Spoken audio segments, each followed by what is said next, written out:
Amen. Lithi Bible uyakuba nenhlanhla. Yes. Ube nempumelelo. Ngamanye bazalwane the more ugcina imiso sikaNkulunkulu. Uye kuvela imbuwe. Kuvela inhlanhla. Bathi besifuna abantu bangakufuni bathi besifuna wena. Bathi uyagokoda apply entuthuko noma kungenamsebenzi bakenzela ipost ngenkani.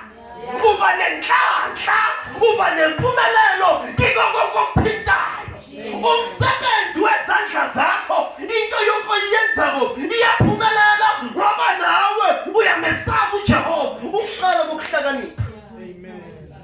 Ukumesaba uJehova. And now mesaba uJehova empilweni yakho sihlopha sami hlezi impumelelo. Now mesaba uJehova empilweni yakho hlezi umusa, hlezi inhlanhla. Uthi uNkulunkulu sefunile bonke abantu emhlabeni wazothola uNoah.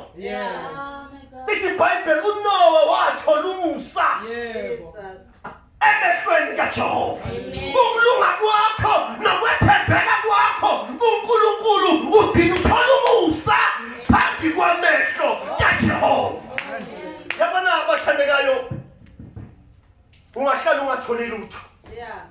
But now ungathola umusa emehlweni kaJehova. Phela umusa la uthola kithi kumele nangishumayela songikwenzela umusa. Kumele lo amen athi ukuphika kancane. Awuzolinda amen oncane ngapha ngokwenzela umusa. Nangikwenzela ifavor kumele uhleke nalapho ungasafuna ukuhleka khona. Nangikwenzela ifavor yomuntu ngebazalwane inemigomo nemilandzelo.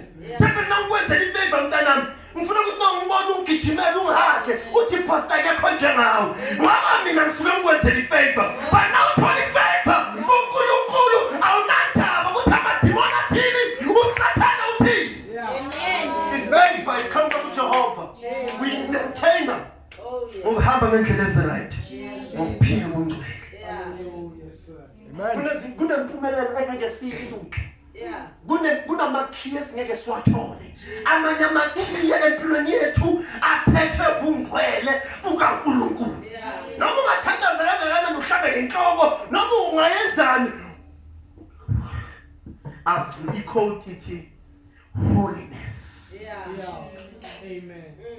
Uyanikela icode ithi holiness. Yes. Amen. Noma ungayenzani icode ihlezi ithi ushayayo. When I could yakithi happiness. Yes, sir. Awungini. Jesus. Ase upractice ubungcwele. Jesus. Ubani ozu service namhlanje? Ubani ozu mehluko kuyi? Jesus. Ubani ozu mehluko? Amen. Niyenzile lento ngitshele nizona. Amen. Uyendile ne?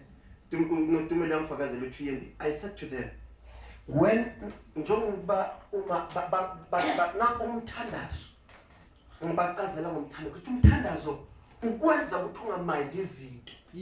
Ungamind isimo ukuthi sinjani. Umthandazo ukwenza ukuthi ube nesinye isibili msho. Msho ngakavila manje bambuza ukuthi wenze iphisi akhuluma ama semester akhe athi uyalenda ubeni ufuna ukuqashisa. Prayer ikwenza ukuthi yenze enye faith. Yazi kukhona ongaqasha. Okhona aqashele nokuthi this man siyana yekudeni uzofuna umshwa abanye vela banako bangene ukuthi vote. Ngisholeni. Amen. Abanako vela wena Kristu nestarter. Salento ufuna ukuyenza ukuthi mina ufuna ukuya khona. Abayiphela bangene ngetoyitoyi ngamatayela. So now ufike lapho uthi mina ngishaya semester 3. But khona umuntu ongaqasha ngama semester 2 ya la ngizosebenza. And kunomuntu ongaqashi mina ngaqasha na uthole mina office and akusimngingedwe nginele ingcondo le. Ngabona lenhliziyo yakho ngibona ukukholwa kwakho. Ngibona this man is going fast. Angayithatha i-country ethayibe phezulu. Amen. Ngizosho ukuthi umthandazo ngibachazela